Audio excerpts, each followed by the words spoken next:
We are ready to begin, are you? It is nice to come together in this way. We see it as co-creating at its best.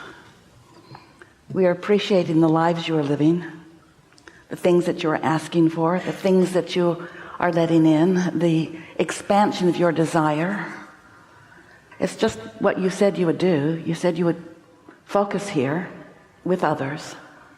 And because of the diverse experience with others, your importance is important for us to help you to understand. You, valuable you, with your unique perspective, would come to your unique preferences and decisions and conclusions, not listening for the loudest and not trying to get others to stop wanting what they want, but you to choose from the variety of your earthly smorgasbord what you prefer right now, with an understanding. You held this understanding when you made the decision to come into this body, with the understanding that as you choose bit by bit, and you know that your choices evolve, as does your experience in life. When you're little, your choices don't seem so big or so vast. They aren't. They're simpler.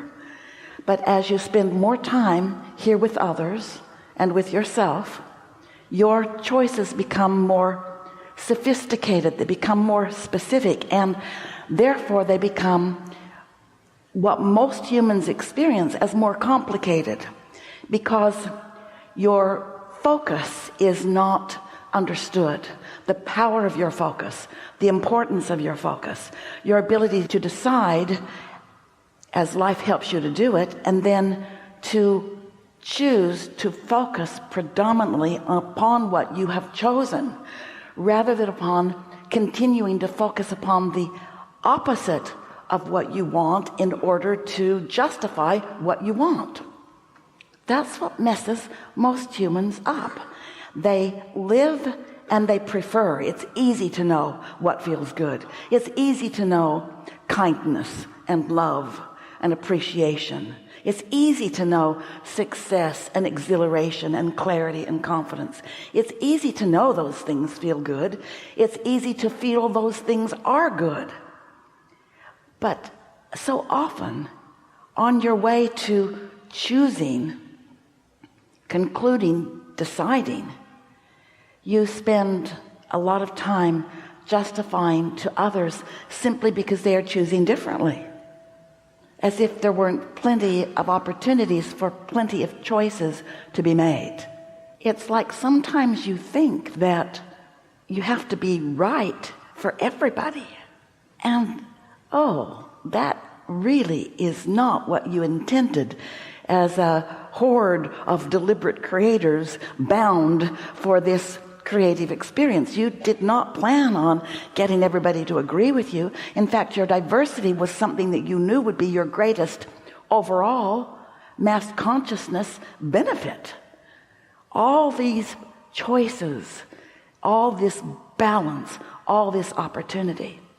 But when you get sort of human focused, where you have in large part come to represent a really flawed premise, and the flawed premise that so many humans are sort of stuck on, we're going to shake it loose a little bit here today, is that there is a finite amount of goodness that you are fighting over, that if you don't fight your way to your fair share, that you will be left out. And what's so confounding to you who continue to try that is that you can't fight your way to the things that you want, because the fighting is the pushing against what you don't want, and you can't get to what you want by pushing against what you don't want. And we know that's a brain twister, because it has been such a human plan for so long. Well, we'll just get rid of what we don't want So there's a war against this and a war against that and a war against this and a war against that. And all of those things are becoming more and more and more, because a war against something means focus upon it, and focus upon it means momentum about it, and momentum about it means more attraction of it. So it really means that when you push against what you do not want, even in justification of what you do want, you hold yourself apart from what you want, which just supports your flawed premise. It makes you think, I should push harder against what I don't want. What I don't want is winning. It never will. It isn't, and it never will. But you can pinch yourself off from a lot of happy moments, and from a lot of good timing, and from a lot of realization of the worthiness and goodness that is you. So we just want to start there a little strong, because we want you to feel, as these hours together are unfolding today, how easy it is really to live life and choose what you prefer, and then to focus there and witness universal forces backing you up. All of you. In other words, we're not here supporting one lifestyle over another, one religion over another, one anything over another thing. We focused from non-physical, you focused from physical and non-physical. We are all in this together. And the point of it is expansion. The point of it is the eternal nature of our beingness. We will not any of us, cease to be. You're not ever going to get it done. You're not ever going to cease to be lively, aware, consciousness.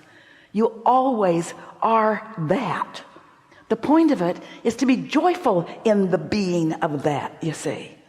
And so, is struggle necessary? In the way that contrast is helpful, you could say.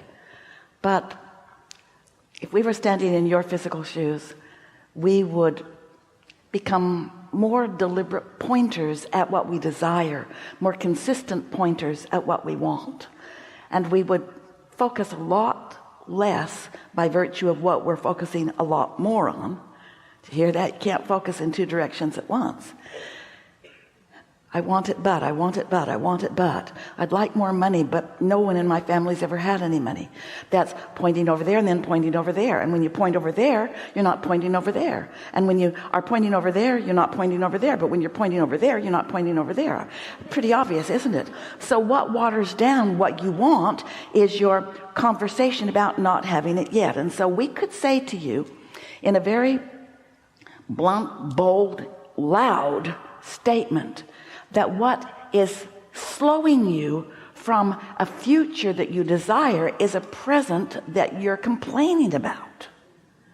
Because whether you're focused past, present, or future, you're focused, and your point of attraction is about what you're focused on.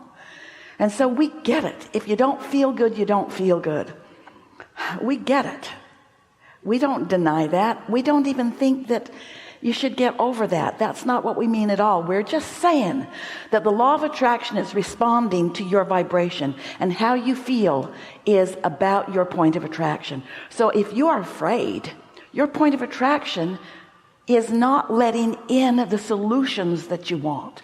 If you feel taken advantage of, or like you don't have enough money, that feeling of not enoughness that is based upon what you're focused upon about something that may be factual and true right now, keeps you from being in the right place at the right time and rendezvousing with the right experience, even the right idea, to fulfill the things that you want.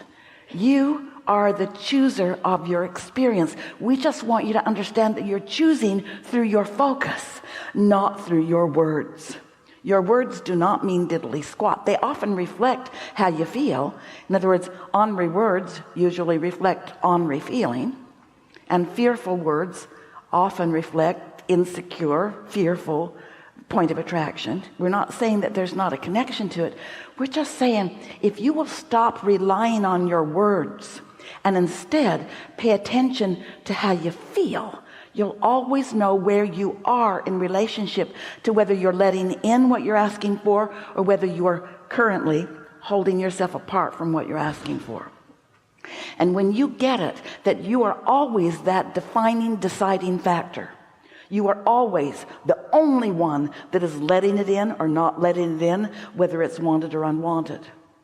It feels to you often that someone else is responsible for what's happening to you because you think a lot about them, but it's your thoughts about them that are causing your vibration to not sync up with the abundance and the clarity that you seek.